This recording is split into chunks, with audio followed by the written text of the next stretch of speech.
দিবলাইছে এই মুহূৰ্তৰ এক গুৰুত্বপূৰ্ণ খবৰ পুনৰ মিয়াৰ বিৰুদ্ধে গৰজি উঠিল মুখ্যমন্ত্ৰী হিমন্ত বিশ্ব শৰ্মা। মিয়া নামটো মই দিয়া নহয়, বাংলাদেশৰ পৰা অহা সকলে মিয়া বুলি ক'লে ভাল পায়, তেওঁলোকে মিয়া কবিতা লিখে, গান গায়। উচ্চতম ন্যায়ালয়ে কৈছে অসমখনত এটা শক্তিয়ে আক্ৰমণ চলাইছে। মোৰ কথা যদি ভুল তেনেহ'লে প্ৰমাণ কৰক। মোতকৈ মিয়াৰ বিষয়ে বেছিকৈ কৈ গৈছে গোপীনাথ বৰদলৈ। মই কোৱা কথাখিনি হীৰেন গোহাঁইও 92 চনতে কৈছে বৰপেটা ধুবুৰী নগাঁৱলৈ গ'লে ছবিখন আপোনালোকে দেখিবলৈ পাব।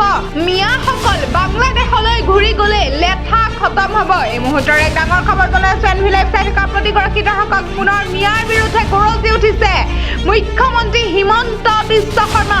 মিয়া নামটো মই দিয়া নহয়, এনেদৰে এতিয়া মন্তব্য কৰিছে মুখ্যমন্ত্ৰী হিমন্ত বিশ্ব শৰ্মাই। লগতে উল্লেখ কৰিছে যে বাংলাদেশৰ পৰা অহা সকলে মিয়া বুলি ক'লে বেয়া নাপায়, যিসকল লোক বাংলাদেশৰ পৰা আহিছে তেওঁলোকক মিয়া বুলি ক'লে ভাল পায়, তেওঁলোকে মিয়াৰ কবিতা লিখে, গান গায়। উচ্চতম ন্যায়ালয়ে কৈছে অসমখনত এটা শক্তিয়ে আক্ৰমণ চলাইছে। মোৰ কথা যদি ভুল তেনেহ'লে প্ৰমাণ কৰক। এনেদৰে এতিয়া মন্তব্য কৰিছে মুখ্যমন্ত্ৰী হিমন্ত বিশ্ব শৰ্মাই। মোতকৈ মিয়াৰ বিষয়ে বেছিকৈ কৈছে গোপীনাথ বৰদলৈ। মই কোৱা কথাখিনি হীৰেন গোহাঁইয়ে 92 চনতে কৈছে বৰপেটা ধুবুৰী নগাঁৱলৈ যদি যায় তেতিয়াহ'লে ছবিখন আপোনালোকে দেখিবলৈ পাব। মিয়াসকলক বাংলাদেশলৈ গুচি গ'লে লেঠা খতম হ'ব। উচ্চতম ন্যায়ালয়ে কৈছে যে বৰ্তমান অসম আক্ৰমণকাৰীৰ লক্ষ্য হৈ পৰিছে বাংলাদেশৰ পৰা অহা এইসকল লোক আহি অসমখনক আক্ৰমণ কৰি আছে।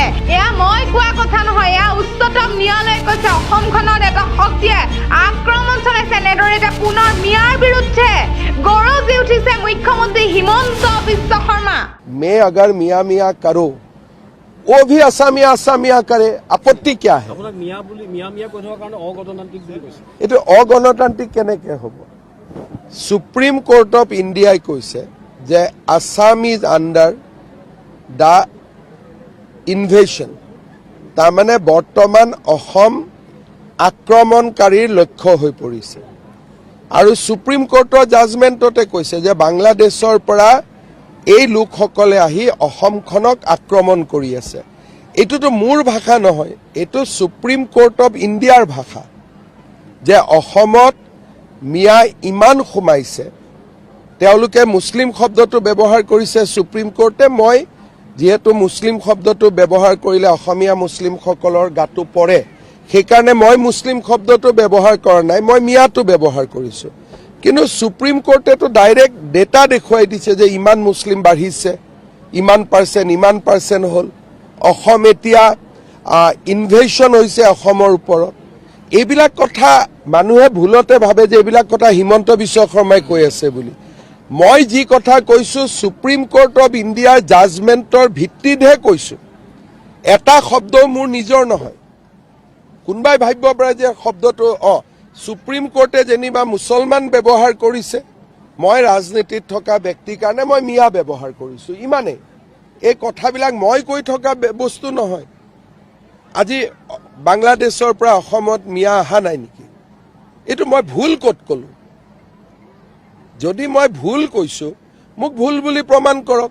যি জিলাত আগতে 10% মুছলিম আছিল তাতে 60% কেনেকৈ হ'ল? এইবিলাক প্ৰশ্নটো মই উঠোৱা নাই, এইবিলাক প্ৰশ্ন সুপ্ৰিম কোৰ্ট অফ ইণ্ডিয়াই উঠাইছে। গতিকে এতিয়া এই শব্দবিলাক এটা শব্দও মোৰ নহয়, এই গোটেই শব্দবিলাক সুপ্ৰিম কোৰ্ট অফ ইণ্ডিয়াৰ IMDT জাজমেণ্টত পাতে পাতে এই শব্দবোৰ লিখা আছে। সেইকাৰণে যোনে পঢ়া নাই তেওঁলোকে মোক কৈ থাকে, আৰু মই যিমান কওঁ তাতকৈ বেছিকৈ গোপীনাথ বৰদলৈয়ে কৈ গৈছে। মই যিমান কওঁ তাতকৈ অম্বিকাগিৰি ৰায়চৌধুৰীয়ে বেছিকৈ কৈ গৈছে। মই যিমান কওঁ তাতকৈ বিষ্ণুৰাম মেধিয়ে বেছিকৈ কৈ গৈছে। মইতো ইমানৰ আধা ক'লেও ইয়াত হুলস্থুল হৈ যাব। গোপীনাথ বৰদলৈ, বিষ্ণুৰাম মেধিয়ে যিমান কৈ গৈছে তাৰ যদি মই 5%টো কওঁ হুলস্থুল লাগি যাব।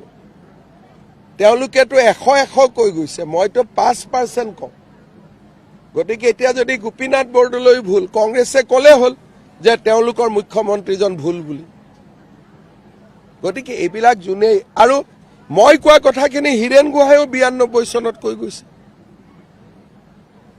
মই কোৱা একজেক্ট কথাখিনি 1992 চনত হীৰেণ গোহাঁয়ে কৈ আছিল, কালি ND24ত ধ্ৰুৱ মহন্তৰ এটা সাক্ষাৎকাৰত পিস্তা আৰু সংখ্যা দি কৈ আছে। এইবিলাকতো মই আৱিষ্কাৰ কৰা কথা নহয় নহয়। অসমত যদি বৰপেটা, ধুবুৰী, নগাঁও, মৰিগাঁও গ'লেইতো চবেই দেখা পায়। এটা গোলাঘাটত কি হৈছিলে?